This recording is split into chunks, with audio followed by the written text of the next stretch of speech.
Go yard. I got so much motherfucking design on right now.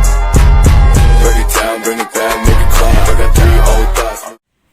Assalamualaikum warahmatullahi wabarakatuh. Waalaikumsalam warahmatullahi wabarakatuh. Gimana kabarnya Anda semua? Baik, Bu. Ya, alhamdulillah. Nah, sebelum kita memulai pembelajaran, sebaiknya kita membaca doa terlebih dahulu. Nur, silakan pimpin doa terlebih dahulu. Sebelum pembelajaran kita mulai, mari kita berdoa bersama. Mulai. Amin.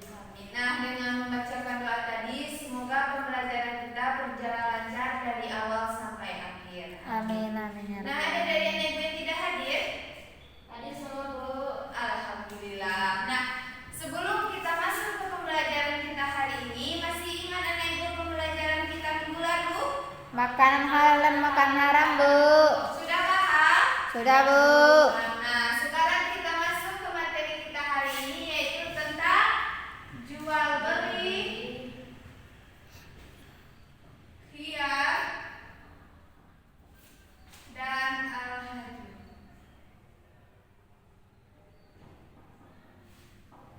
Nah, materi kita hari ini yaitu tentang jual beli, khiyar, dan al-hajj. Nah, dengan mempelajari ini, anak ibu dapat mengetahui apa saja itu jual beli, macam-macam dari jual beli, dan apa itu khiyar dan al-hajj. Nah, sekarang kita membahas yang pertama, yaitu jual beli. Ada yang ingin tahu apa itu jual beli? Transaksi, Ibu. Ya, bagus. Nah, jual beli itu secara istilah yaitu tukar menukar barang. Nah, sedangkan secara bahasa jual beli itu adalah tukar menukar harta dengan harta untuk keperluan yang disertai dengan ijab dan Kabul.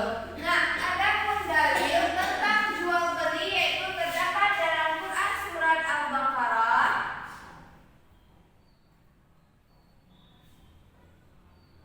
ayat 275 yang berbunyi wa ahalallahul bai'a wa harramar riba, yang artinya dan Allah telah menghalalkan jual beli dan mengharamkan riba.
curian, perokok dan sebagainya. Nah, yang keempat yaitu milik penjual.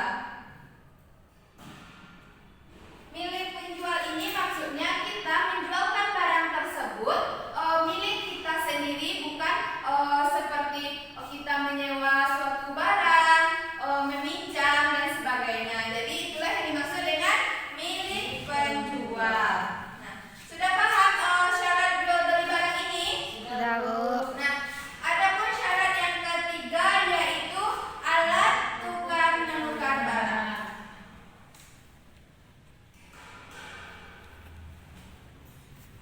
Nah, yang ketiga alat tukar menukar barang, dan yang keempat ijab dan Kabul. Nah, jadi itulah syarat-syarat jual beli. Nah, sudah paham syarat ini? Syarat Sudah, Bu. jual beli ini? Nah, kita masuk kepada macam-macam jual beli.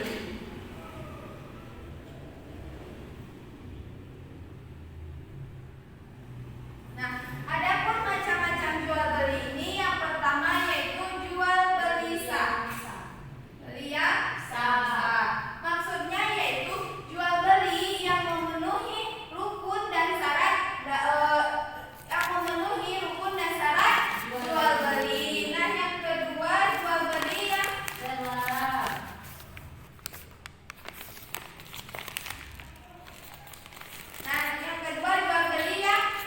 tidak terlarang. Nah, contohnya kita jual beli yang tidak memenuhi syarat dan rukun jual beli. Contohnya jual beli sistem iton. Tahu mana itu jual beli sistem iton?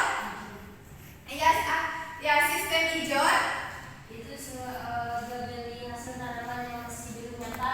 Ya, bagus. Jual beli iton itu jual beli tanaman yang belum nyata, buah dan isinya, seperti padi yang kita jual waktu masih muda, buah-buahan yang kita jual masih bunganya, bisa kemungkinan buah itu bisa rontok, akan mati dan sebagainya. Jadi hal tersebut dapat merugikan kedua belah pihak. Jadi jual beli itu haram, terlarang. Nah, yang kedua yaitu jual beli barang yang haram. Nah, jual beli barang yang haram itu seperti jual beli daging babi, bangkai, hasil curian dan sebagainya. Nah, yang ketiga yaitu jual beli sperma hewan.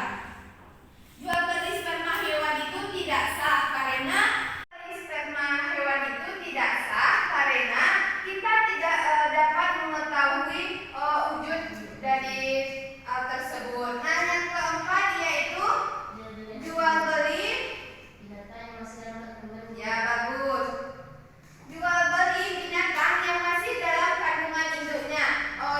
Jual beli itu tidak sah karena bisa jadi hewan yang lahir itu bisa jadi hidup atau bisa jadi Mati. Nah, yang selanjutnya jual beli Barang yang dimiliki. ya bagus, jual beli barang yang belum dimiliki. Nah, itulah macam-macam dari jual beli. Jual beli yang terlarang. Nah, yang ketiga jual beli Yang sah tapi terlarang.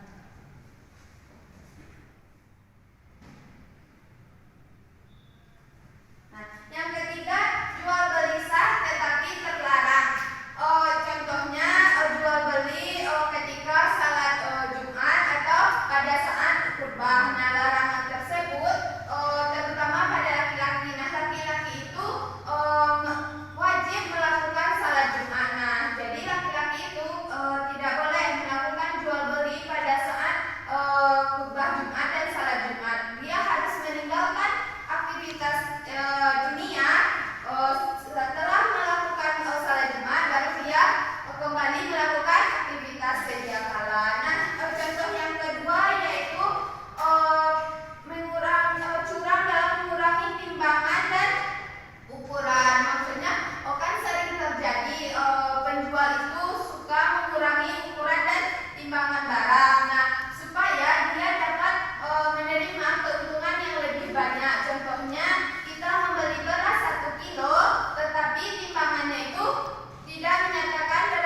Sudah, Bu.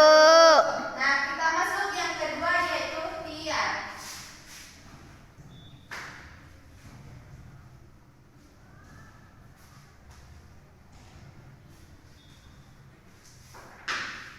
Yang kedua yaitu khiyar.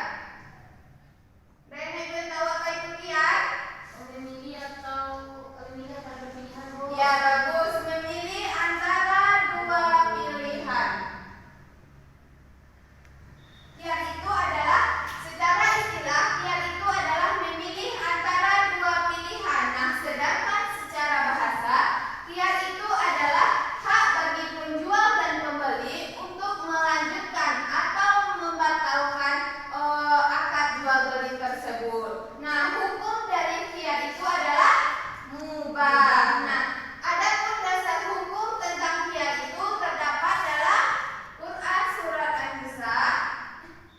Adapun dasar hukum tentang khiyar itu, adapun hadisnya yang berbunyi dan engkau diperbolehkan khiyar tiap-tiap barang yang engkau beli jika selama 3 malam. Jika engkau suka maka ambillah, jika engkau tidak suka maka kembalikanlah. Jadi itulah dasar hukum tentang Khiyar. adapun macam-macam dari khiyar. Ada yang ingin tahu?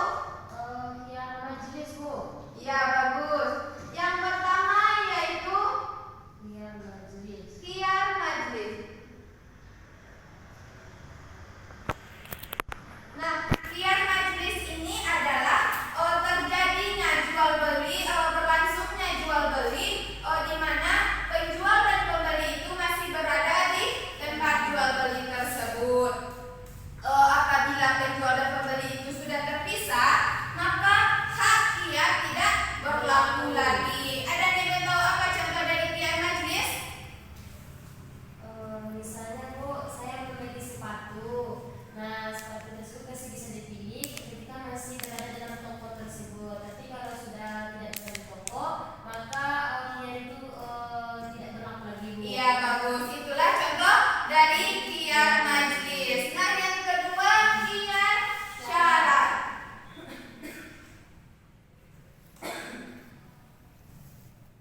Khiyar syarat ini adalah hak bagi penjual dan pembeli untuk melanjutkan atau membatalkan jual beli tersebut. Contohnya seperti kita sering belanja ke pasar. Nah, ternyata kita membeli mainan. Nah, kita membeli mainan, kita bawa pulang. Nah, kita bawa pulang. Ternyata di rumah mainan itu anak kita tidak suka. Nah, kita kembali ke toko itu lagi, kita menukarkan barang itu.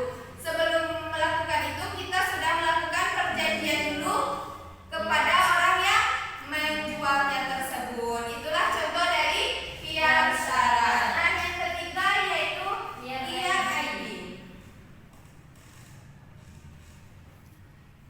Nah, khiyar ID ini adalah hak bagi penjual dan pembeli untuk melanjutkan atau membatalkan beli tersebut karena ada barang yang cacat.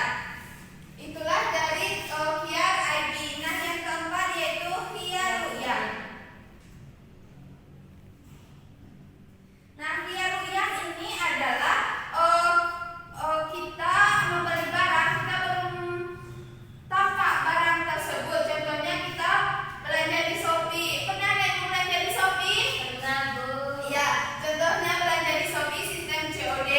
Nah, kita membeli barang, kita pesan barang tersebut. Ketika sudah sampai di sini baru kita bayar. Nah, karena kan kita belum melihat barangnya tersebut. Jadi itulah contoh dari khiyar ru'yah. Nah, sudah paham anak ibu tentang khiyar? Sudah, Bu. Nah, adapun hikmah dari khiyar itu adalah Menghindari terjadinya penyesalan, Bu. Para penjual dan pembeli. Nah, yang pertama menghindari penyesalan antara penjual dan pembeli. Nah, yang kedua untuk lebih berhati-hati dalam melakukan transaksi. Dan yang ketiga yaitu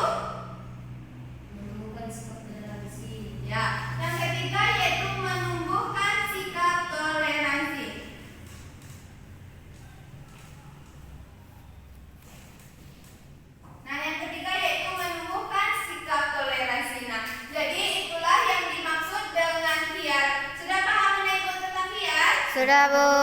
Nah, kita masuk yang ketiga yaitu al-haji.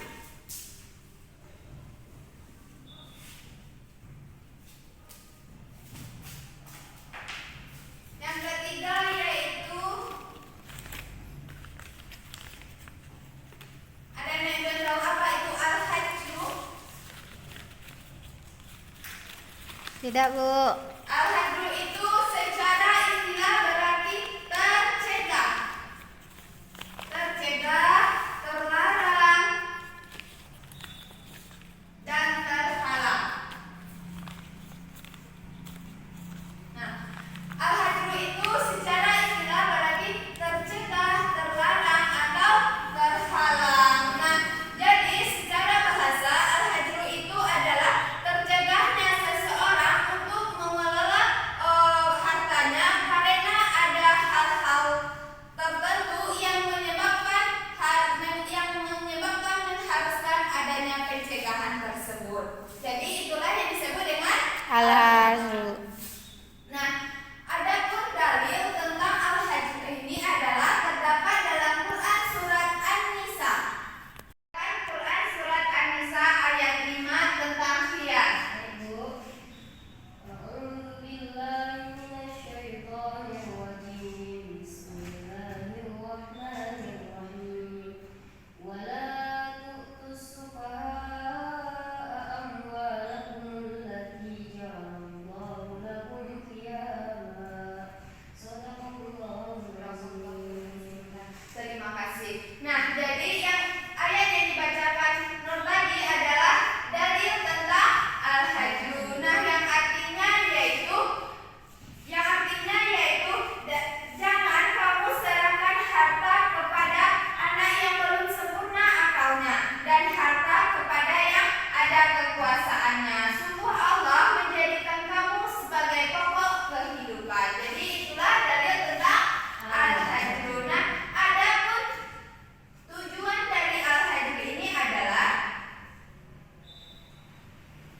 tujuannya yang pertama, tujuannya untuk kemaslahatan diri sendiri dan kemaslahatan orang lain.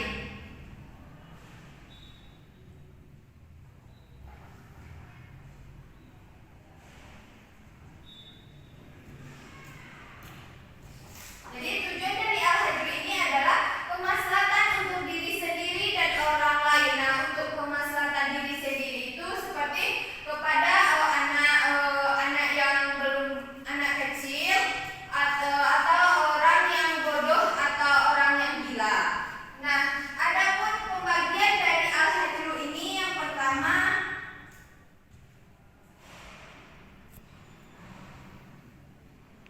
pembagian al-haji ini yang pertama yaitu al-haji untuk kemaslahatan